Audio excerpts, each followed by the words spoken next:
Hello friends, welcome to Neelam online classes. कैसे हो friend? I hope आप सब स्वस्थ होंगे, मस्त होंगे और पढ़ाई के लिए उत्सुक होंगे। फ्रेंड्स, मैं नीलम नागेश्वर नीलम ऑनलाइन क्लासेस में आप सबका स्वागत करती हूँ, हार्दिक अभिनंदन करती हूँ। फ्रेंड्स, हम साइंस सब्जेक्ट को लेकर पढ़ रहे थे। साइंस में हम बायोलॉजी पढ़ रहे थे और बायोलॉजी में हमने कोशिका चैप्टर पढ़ चुका था और सेकेंड चैप्टर हमारा ऊतक स्टार्ट था। तो फ्रेंड्स, हमने पिछली कक्षाओं में ऊतक के बारे में बेसिक इन्फॉर्मेशन पढ़ी थी।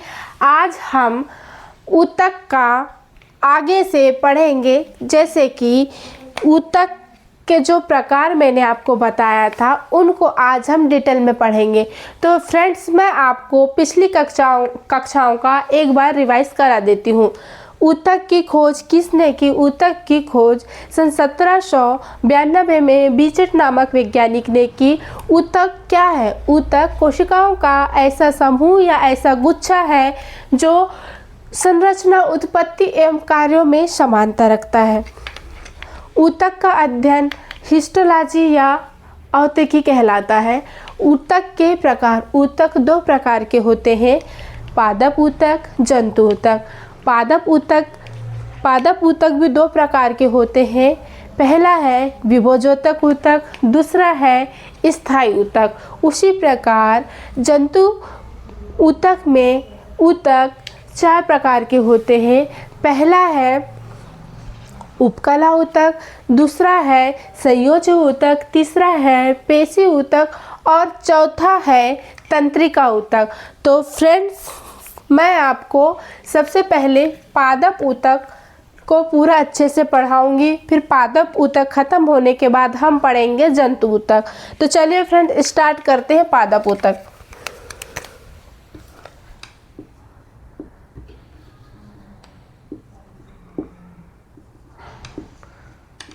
पादप ऊतक। पादप ऊतक दो प्रकार के होते हैं। पहला होता है विभोजोतक ऊतक,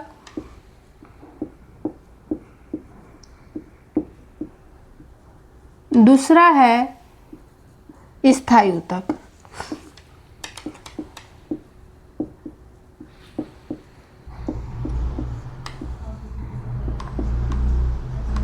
फ्रेंड्स, यह जो विभोजोतक ऊतक है, ऐसा ऊतक जिसमें विभाजन की क्षमता पाई जाती है, विभोजोतक ऊतक कहलाती है। ऐसा ऊतक जिसमें विभाजन की क्षमता पाई जाती, अर्थात कोशिका छोटी छोटी ऊतकों से मिलकर बनी होती, कोशिका बहुत सारे ऊतकों से मिलकर बनी होती है। और यह जो ऊतक की जो कोशिकाएं हैं फ्रेंड्स, इनमें विभाजन का कार्य होता है। यहाँ विभाजन का कार्य करते हैं और विभाजन का कार्य करते हैं, इसलिए इसे विभाजन ऊतक कहते हैं, विभोजोतक ऊतक कहते हैं। और जब विभोजोतक ऊतक अपनी विभाजन की क्षमता खो देते हैं तो वह स्थायी हो जाते हैं, फिर उस ऊतक को स्थायी ऊतक कहते हैं, स्थायी ऊतक कहते हैं। तो फ्रेंड्स, विभोजोतक ऊतक को तीन भागों में बांटा गया है, या विभोजोतक ऊतक के तीन प्रकार होते हैं।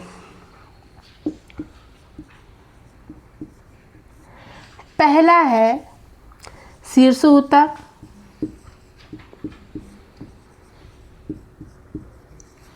दूसरा है पार्श्व ऊतक,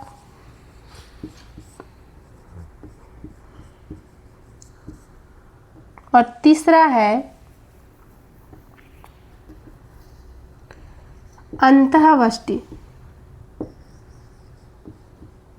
अंतःविष्ट ऊतक।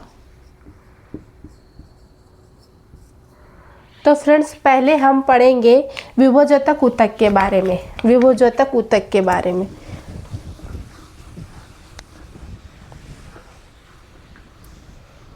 विभोजोतक ऊतक, पहला ऊतक क्या होगा हमारा? विभोजोतक ऊतक।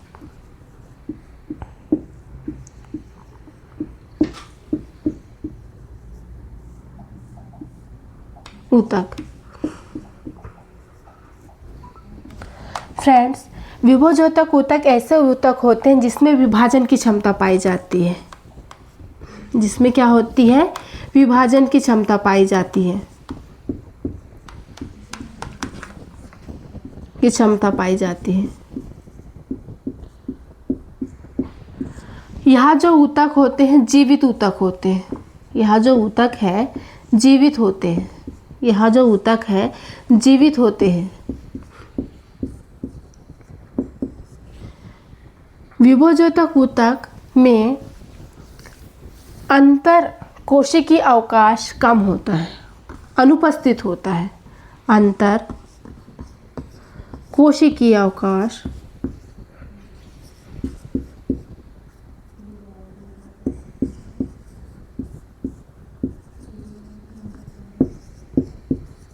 अनुपस्थित होता है।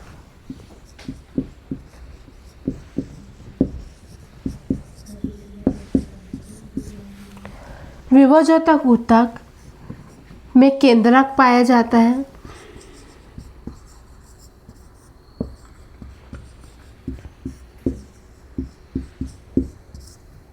और यहाँ जो केंद्रक है विकसित होता है,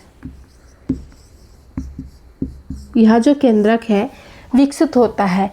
विभोजोतक ऊतक में पतली कोशिका भित्ति पाई जाती है, पतली कोशिका भित्ति पाई जाती है, पतली कोशिका भित्ति पाई जाती है।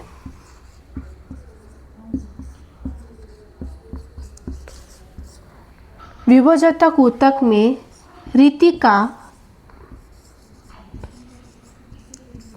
ऋतिका या रसधानियाँ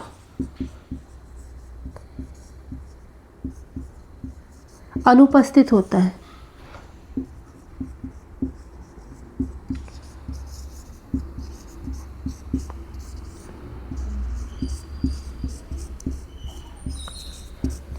फ्रेंड्स, विभोजोतक ऊतक पादप ऊतक का प्रकार है जिसमें विभाजन की क्षमता पाई जाती है। यह जो ऊतक है जीवित होते हैं। यह ऊतक में अंतः कोशिकीय अवकाश अनुपस्थित होता है। इसमें केंद्रक पाया जाता है और यह जो इसमें जो केंद्रक जो पाया जाता है वह विकसित होता है, बहुत अच्छा होता है। और विभोजोतक ऊतक की जो विभोजोतक ऊतक में कोशिका भित्ति पाई जाती है जो सेलुलोज की बनी हुई होती है, सेलुलोज की बनी हुई होती है।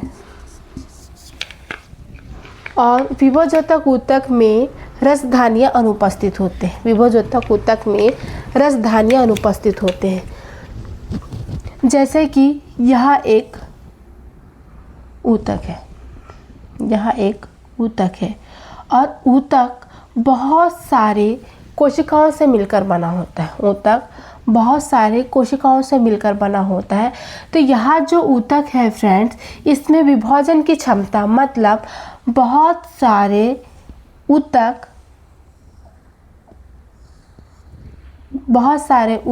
का निर्माण होगा। जैसे देखिए ये सब कोशिकाएं हैं, ये सब कोशिकाएं हैं।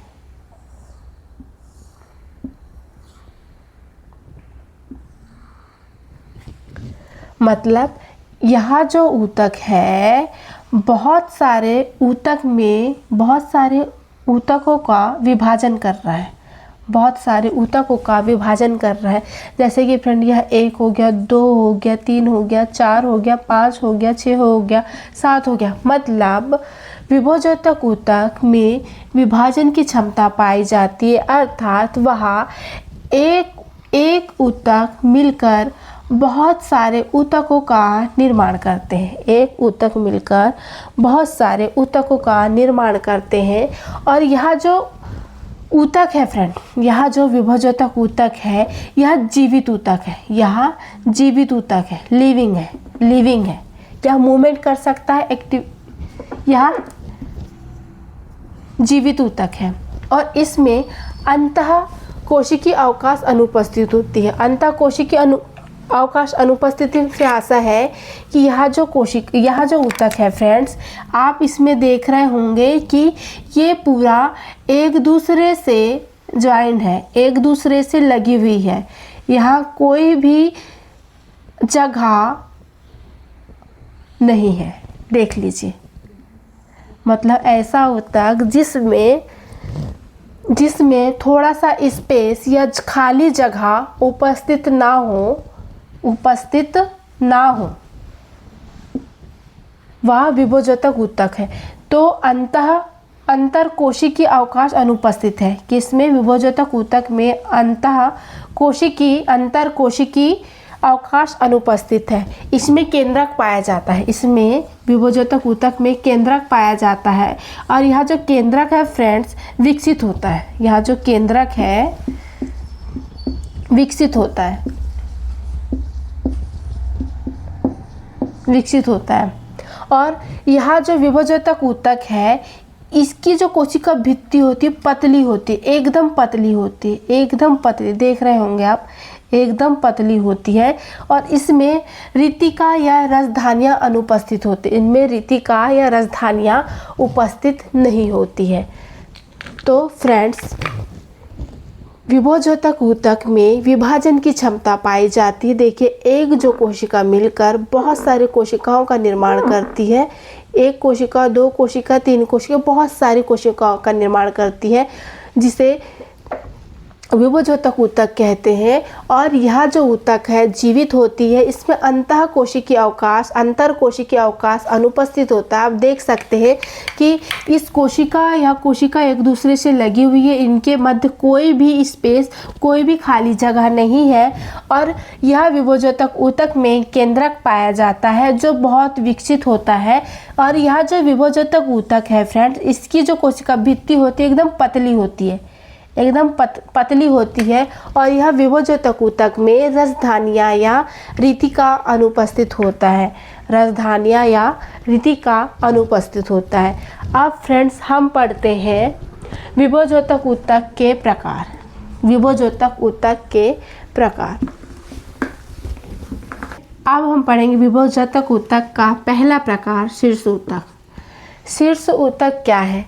ऐसे ऊतक जो पादपों के जड़ एवं तने एवं पत्तियों में पाए जाते हैं, शीर्ष ऊतक कहलाते हैं। ऐसे ऊतक जो पादपों के जड़, तना एवं पत्तियों में पाए जाते हैं तथा उनकी लंबाइयों में वृद्धि करते हैं, शीर्ष ऊतक कहलाते हैं। तो फ्रेंड्स, जैसे कि एग्जाम्पल के लिए यह एक पेड़ है, इसमें ये पत्तियां हैं, और यह जो पेड़ है यह उसकी जड़ें हैं।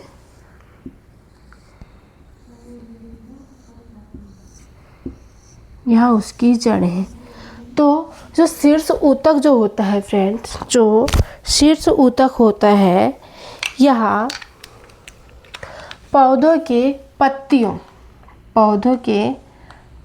में पाया जाता है, पौधों के पत्तियों में पाया जाता है, पौधे के तने में पाया जाता है, पौधे के पत्तियों में पाया जाता है, पौधे के तने में पाया जाता है, पौधे के जड़ों में पाया जाता है, पौधे के जड़ों में पाया जाता है।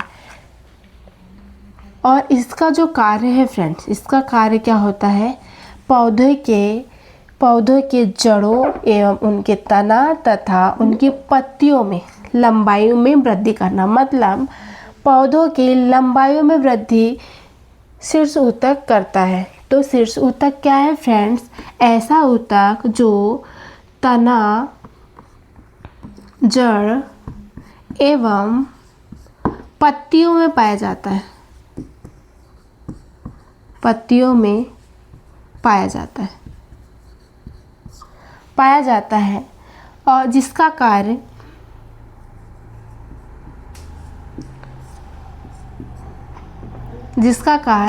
पादप के लंबाई में वृद्धि करना होता है,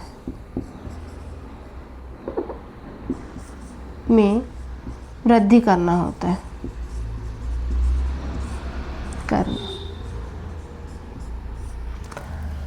शीर्ष ऊतक ऐसे ऊतक जो पादप के तन, तना, जड़ एवं पत्तियों में पाया जाता है तथा पादप के लंबाई में वृद्धि करता है, शीर्ष ऊतक कहलाता है। जैसे कि मैंने आपको एक पादप की संरचना बताई, यह एक पत्ती है, यह पत्ती है। तो फ्रेंड्स, शीर्ष जो ऊतक है यह पत्तियों के ऊपरी भाग में पाया जाता है, पत्तियों के ऊपरी भाग में पाया जाता है, तना में पाया जाता है, जड़ों में पाया जाता है। तो यह जो पत्ती है ना फ्रेंड, पत्तियां जो है इनकी लंबाई में वृद्धि करता है। जैसे कि यह जो पत्ती के यह जो पेड़ है इसकी लंबाई में अगर वृद्धि करेगा तो पेड़, यह जो पादप है, यह जो पेड़ है, यह जो वृक्ष है, यह इतनी लंबी हो जाएगी। उसी प्रकार अगर उसकी जड़ में अगर की लंबाई में वृद्धि करता है तो उसकी जड़ें की लंबाई इतनी हो जाएगी। अर्थात शीर्ष ऊतक पौधों के जड़, तना एवं पत्तियों की लंबाई में वृद्धि करता है। ठीक है फ्रेंड्स, अब पढ़ते हैं हम पार्श्व ऊतक। अब हम पढ़ते हैं पार्श्व ऊतक। विभोजक ऊतक का दूसरा प्रकार पार्श्व ऊतक। पार्श्व ऊतक क्या है? ऐसे ऊतक जो पादप के पार्श्व भागों में पाया जाता है। पार्श्व मतलब बाजू में, बगल में। पार्श्व मतलब बगल में, बाजू में। जैसे कि यह एक पादप है, यह एक पेड़ है।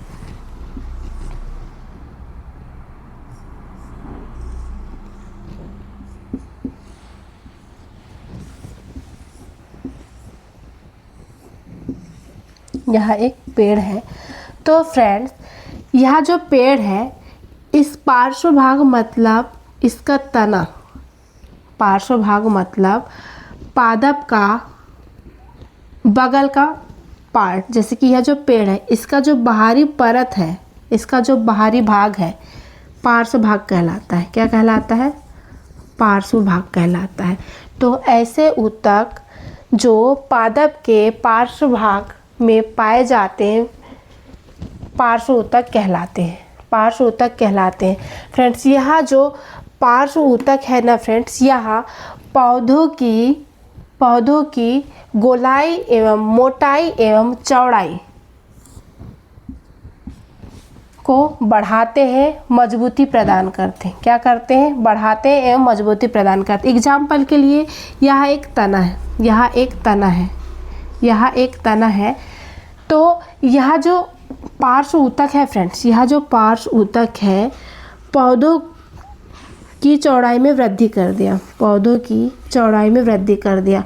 तो यह जो पौधा का जो तना है वह बड़ा हो चुका है, इसकी जो गोलाई है, इसकी जो चौड़ाई है, इसकी जो मोटाई है पहले वाले जो पादप है उसकी तुलना में अधिक है। तो इसी प्रकार जो पार्श्व ऊतक है पौधों के पार्श्व भाग की अर्थात तने की मोटाई एवं चौड़ाई एवं गोलाई को बढ़ाता है, में वृद्धि करता है। पौधों की तने में या पार्श्व भाग की मोटाई, चौड़ाई एवं गोलाई में वृद्धि करता है। पार्श्व ऊतक क्या कहलाता है फ्रेंड्स? ऐसा ऊतक जो पौधों के पार्श्व भाग अर्थात तना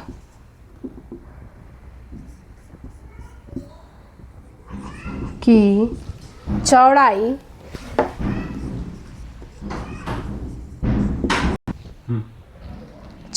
एवं मोटाई में वृद्धि करता है।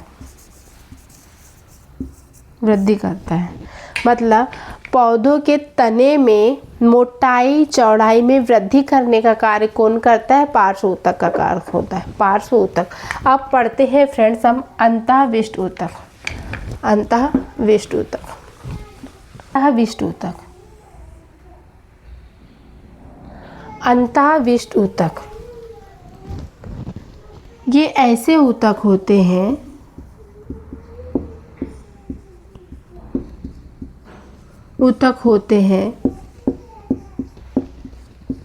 जो नोड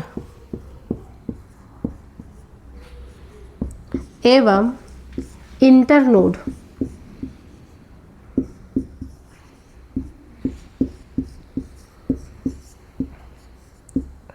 की बीच की लंबाई में वृद्धि करते हैं,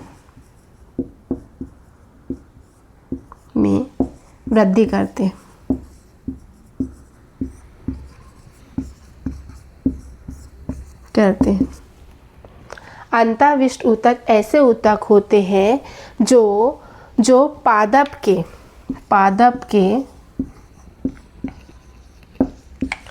नोड एवं इंटरनोड के बीच लंबाई में वृद्धि करते हैं। फ्रेंड्स, आप सोच रहे हैं कि नोड क्या होती है।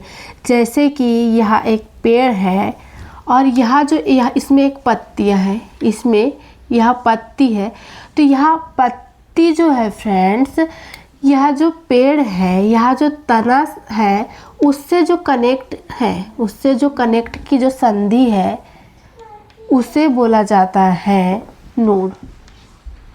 उसे क्या बोला जाता है? नोड बोला जाता है।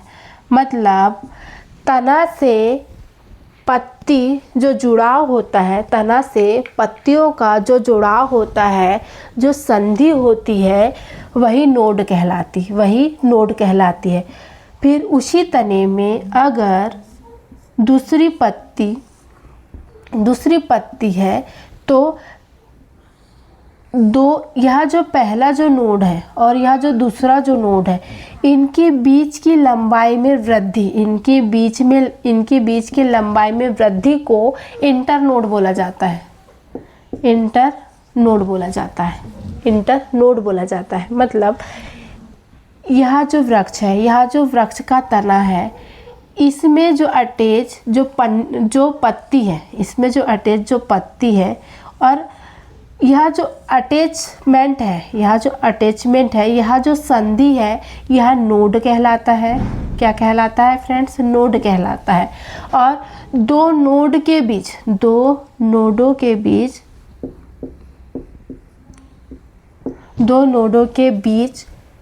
की लंबाई में